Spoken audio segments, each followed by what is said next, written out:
سلامونه ملګرو، زه یم دیدار یوسفزی د صحت په حواله په دې نننۍ ویډیو کې زما موضوع د ریبیز یا د لیوني سپي چیچلو په حواله باندې. ریبیز اصل کې وایرس دی چې دا ځناورو ته لګي او کله چې دغه ځناور بیا انسان وچیچي نو هغه انسان ته هغه ریبیز منتقل شي. دغه وایرس ریبیز اصل کې ډیرو ځناورو ته لګیدی شي لکه غواګانو ته، ګډو بیزو ته، شادوګان یا خاپیرک چې دي، خو زمونږ په علاقو کې زیاتره دا سپو ته لګي نو دې وجه نه دې ته وایي چې د لیوني سپي بیماري یا د لیوني سپي چیچل یا ریبیز دغه نوم ورله ورکړی شوی دی.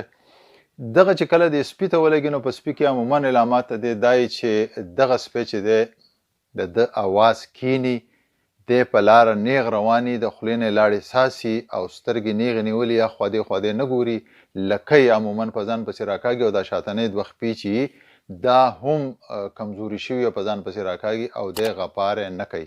دا د دې سپي عمومي علامات دي. کله چې او دا وایرس چې دی نو دا د دې سپي په لاړو کې یا په سلایوه کې موجود دي. کله چې دا سپی انسان وچیچي نو د چیچلو سره چونکې هغه لاړې هم هغې زخم ته منتقل شي نو دا جراثیم چې دی هغه انسان ته منتقل شي. جراثیم چې کله د انسان ته منتقل شي نو په ده باندې بیا علامات راځي او دغه اولني علامات چې دي نو دا تقریبا د 2 هفتو نه د 8 هفتو پورې اخیستی شي.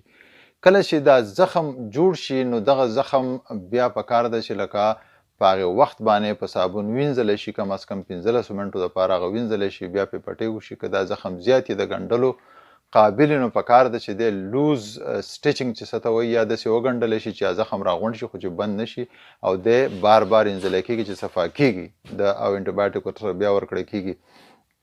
په انسان کې چې کله علامات شروع کېږي نو دا اصل کې دا وایرس چې دی نو دی په اعصابي نظام کې چلن کوي یا په اعصابي رګونو کې. رګونه زمونږ 3 قسمه، یو آرټریز وینځي او بل چې دی نو نرز دی په نرز کې چلن کوي. نو کله چې دا سپی چې کله انسان وچیچي نو دا په نرز کې دغه وایرس روان شي او بیا د نرز نه د سپاینل کارډ ته لاړ شي یا حرام مغز چې کوم دی او بیا د سنټرل نروس سیستم یا مضغوطه یا مرکزي اعصابي نظام چې ورته موږ وایو د هلته ورسي. هلته د انفلامیشن شروع کی او کله چې انفلامیشن دا غزه شروع شي دا غنه پس دا وایرس بیا هم په دغه رګونو کې یا په د نروس کې چې دی واپس راشي او سلیوري ګلینډ په دې خوله کې چې کوم ګلینډ دی هغه دود دی په کوم کې چې لاړې جوړیږي سلیوري دی په دغه سلایوه کې پروتي او دغه سلایوه نه بیا دی منتقلیږي، دی داسې را رواني.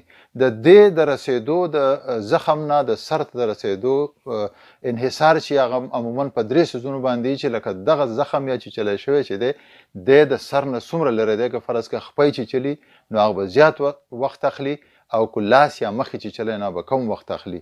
دویم کومه خبره چې ده نه دی څومره چیچلی دی، آیا دا زخم څومره زیات دی، څومره وایرس ورته منتقل شوی دی. او دریمه مهمه خبره پکې دی چې د دې وایرس سټرین یا د دې قسم کم یو دی. نو دا دا 3 څیزونه دي چې په دې باندې دا وخت اخلي چې د علامات څومره زر ظاهر شي.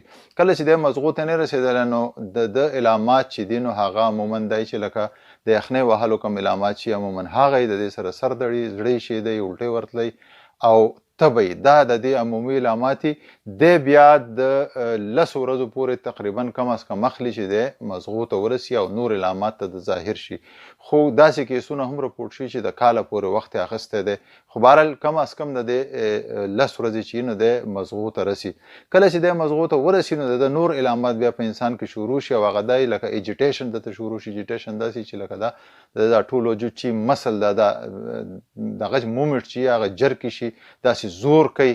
د دې نه علاوه دته ایلیوژن او هلوسینیشن شروع شي. ایلیوژن موږ دې ته وایو چې لکه دی داسې څیزونه ییني یا په سترګو چې هغه موجود نه او داسې او هلوسینیشن داسې اوازونه اوري چې هغه نه نو دغه پرسپشن دته شروع شي. د دې نه علاوه بیا د ټول نه اهم علامت چې کم دی نو هغې ته هایډروفوبیا وایي او دا مریض یا دا کس چې کم دی نو دی بیا د اوبو نه یریږي. کله چې د اوبو ورکوي نو دی د اوبو نه یریږي نو دې ته هایډروفوبیا وایي.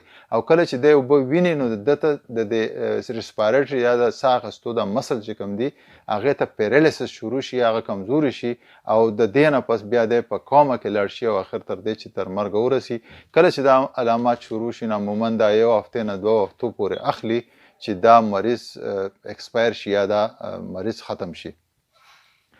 وېکسین په هکله به زه دا ووایم چې لکه وېکسینیشن دې ته ډېر زیات ضروري دی، خو د وېکسین کې یو بله اهمه خبره دا ده چې د کولډ چین مینټین کول یا د دې درجه حرارت مینټین کول یا برقرار ساتل چې دی هغه ډېر زیات ضروري دي. داسې کیسونه هم راپورټ شوي دي خصوصا زموږ په وطن کې چې هلته کې وېکسین سړي ته شوي دي یا کس ته کوم چې چیچلی دی نو هغې نه پس هم هغه چې دی هغه مړ دی. د هغې وجه هم دا کیدی شي چې لکه د دې کولډ چین یا د دې ویکسینو خپل درجه حرارت نو هغه نه برقرار ساتلی شوی.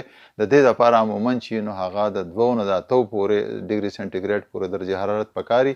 دا به په فریزر کې نه ږدئ خو په فریج کې ایښوده غواړي.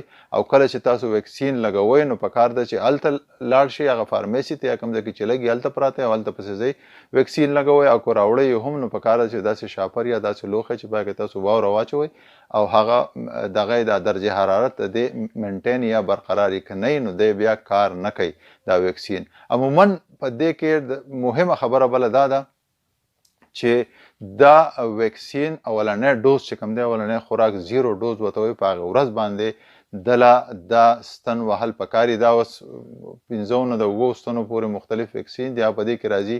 عموما چې کوم دی نو لکه 0 ډوز جو ته په اوله ورځ بیا په 3مه په 9مه 14مه 1 میاشت او بیا 3 میاشتې پس. دغه عموما د دې خپل خوراک یا د دې خپل ترتیب چې کوم هغه ځینې ویکسین داسې چې د زخم په ځای کې هم ولګي او بیا په مټ کې ورته هم لګي. دلته زه دا خبره بیا کوم چې لکه هر سپی زموږ د کوڅو ټول سپي چې دي نو هغه اواره سپي دي په کوڅو کې ګرځي او ضروري نه ده چې دا علامات دي په سپي کې نو هغه د لیونی وایرس په هر سپي کې کیدی شي. نو ښه خبره دا ده چې کله هم څوک سپی وچیچي نو پکار ده چې په هغه ورځ باندې اولنی ډوز یا اولنی خوراک هغه ته د ویکسین وشي. دا د انتظار نه کوي. عموما دغه سپی چې دی 10 ورځې پس مري کله چې دته علامات شروع شي. خو 10 ورځې به څوک انتظار کوي که دا سپی مړ شي 10 ورځې پس نو هغه وقفه چې کومه ده لکه هغه 3 ډوز یا 3 خوراک د ویکسین چې کوم دي نو هغه ستاسو نه مس شوي او دغه شانتې دا چې دی ډېره